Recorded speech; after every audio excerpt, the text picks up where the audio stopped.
देखिए, किसानों की दशा तो बहुत खराब हो गई है और ये 3 बिल जिस दिन पास तो हो ही गया है, लागू हो गया तो किसी किसान, पूरे देश का किसान मजदूर बन जाएगा। उसके पास खेत नहीं है। क्या नुकसान है इसकी 3 कृषि बिल से? ये अब जितना है 3/7 इसी एक्ट किस बात का लगा था।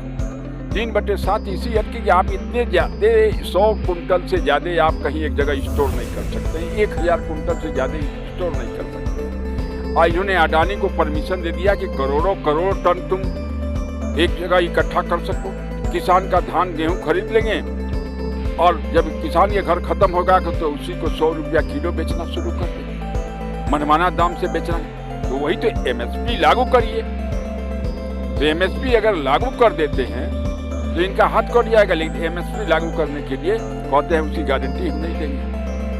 हम कह रहे हैं कि 3/7 इसी एक पुराना था, उसी को रहने दीजिए। लेकिन किसान की बात नहीं मान करके आज साल भर हो गया है, 12 महीने से ज्यादा हो गया।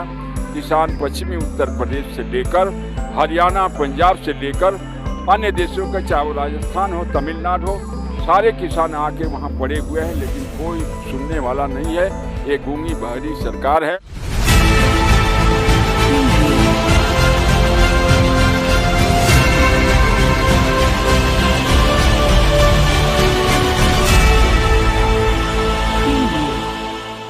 नमस्कार, आप नव हिंदुस्तान देख रहे हैं। मैं हूं आपके साथ ब्रजेश शर्मा।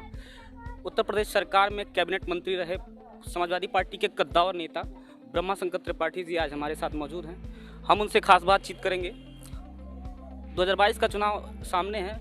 गांव में जनसभा कर रहे हैं। समाजवादी पार्टी के राष्ट्रीय अध्यक्ष अखिलेश यादव के निर्देश पे गांव में चौपाल लग रही है। हम सीधे उनसे बात करते हैं। सर, स्थानीय मुद्दों पे पहले हम बात करेंगे।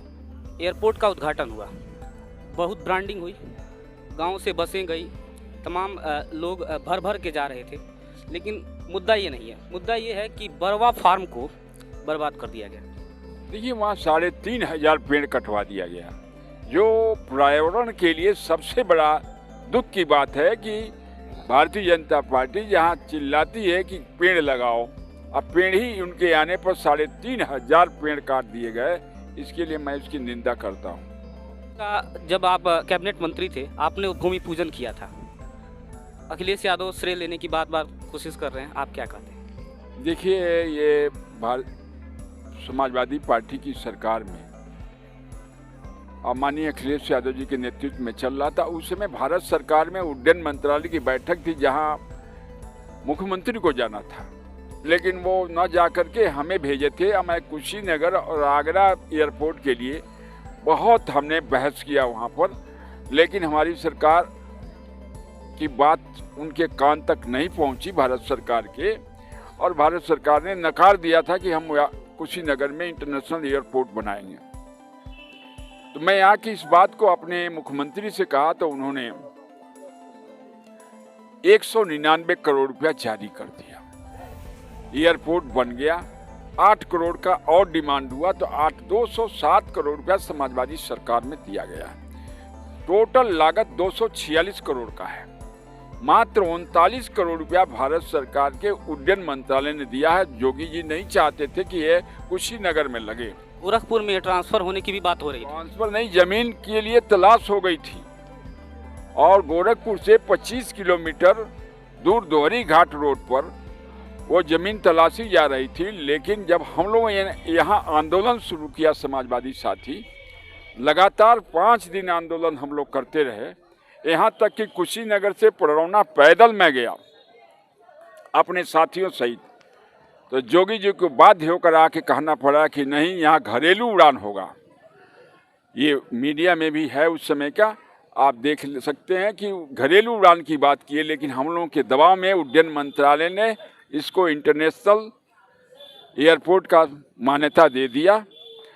और मोदी जी आए थे फीता काटने। आपके अखिलेश यादव बार बार कह रहे हैं कि ये फीता काट रही है सरकार हमारे कामों का। ये बताइए, बोल गए थे यहाँ पर कि 260 करोड़ रुपया हमने दिया है, ये भी झूठ है। बोल गए कि झांसी में एयरपोर्ट हमने दिया, कानपुर में एयरपोर्ट हमने दिया, इलाहाबाद में एयरपोर्ट हमने दिया, और उसको सब अपने नाम से गिनाते गए, जबकि वो समाजवादी सरकार की देन है। तो चाहे वो मेट्रो हो, चाहे हमारा स्टेडियम हो लखनऊ का, ये सब का सब फीता काटा गया है। ये भाजपा के द्वारा एक भी काम अब तक इन लोगों ने इस पूर्वांचल में एक काम उन्होंने सिर्फ अभी दिया है, मेडिकल कॉलेज, वो भी मैं समझता हूँ कि हम ही लोगों को पूरा करना पड़ेगा, सिर्फ घोषणा है वो। किसान परेशान हैं। किसान लगातार 10 महीने से सिंघू बॉर्डर समेत तमाम जगहों पर धरना दे रहे हैं। बीच में ही लखीमपुर खीरी हत्याकांड हुआ, वो भी आपके संज्ञान में होगा, क्या कहेंगे? देखिए, किसानों की दशा तो बहुत खराब हो गई है और ये 3 बिल जिस दिन पास तो हो ही गया है, लागू हो गया, तो किसी किसान, पूरे देश का किसान मजदूर बन जाएगा, उसके पास खेत नहीं रहेगा। क्या नुकसान है इसकी 3 कृषि बिल से? ये अब जितना है 3/7 इसी एक्ट किस बात का लागत था? 3/7 इसी एक्ट की कि आप इतने ज़्यादा 100 कुंटल से ज़्यादा आप कहीं एक जगह स्टोर नहीं कर सकते हैं, 1000 कुंटल से ज़्यादा स्टोर नहीं कर सकते हैं। और इन्होंने अडानी को परमिशन दे दिया कि करोड़ों करोड़ टन तुम एक जगह इकट्ठा कर सको। किसान का धान गेहूँ खरीद लेंगे और जब किसान ये घर खत्म होगा तो उसी को 100 रुपया किलो बेचना शुरू कर देंगे, मनमाना दाम से बेचना। तो वही तो MSP लागू करिए। तो MSP अगर लागू कर देते हैं तो इनका हाथ कट जाएगा, लेकिन MSP लागू करने के लिए कहते हैं उसकी गारंटी हम नहीं देंगे। हम कह रहे हैं कि 3/7 इसी एक पुराना था, उसी को रहने दीजिए। लेकिन किसान की बात नहीं मान करके आज साल भर हो गया है, 12 महीना से ज़्यादा हो गया, किसान पश्चिमी उत्तर प्रदेश से लेकर हरियाणा, पंजाब से लेकर अन्य देशों के, चाहे वो राजस्थान हो, तमिलनाडु हो, सारे किसान आके वहाँ पड़े हुए हैं, लेकिन कोई सुनने वाला नहीं है। ये गूंगी बहरी सरकार है। मैं समझता हूँ लोकतंत्र में इन लोगों को विश्वास नहीं है, लोकतंत्र को ख़त्म करना चाहते हैं। जो बाबा साहब ने संविधान बनाया है उसको भी बदलने का काम ये कर रहे हैं। इसलिए मैं जनता से कह रहा हूँ कि सजग हो जाइए और भाजपा को हटाइए। अखिलेश यादव 400 सीट की कह रहे हैं कि हम 400 सीट लाएंगे 2022 में, कैसे संभव होगा? मैं तो 351 पर हूँ, 351 सीट हम लोग जीतेंगे। चलिए, ये थे हमारे साथ पूर्व कैबिनेट मंत्री ब्रह्मा शंकर त्रिपाठी, जिनसे हम बातचीत कर रहे थे। आप नव हिंदुस्तान देखते रहिए। अगर हमारा वीडियो आपको अच्छा लगे तो लाइक करिए, शेयर करिए और हमारे चैनल को सब्सक्राइब करिए। कैमरामैन अरबाज आलम के साथ ब्रजेश शर्मा, फाजिल नगर।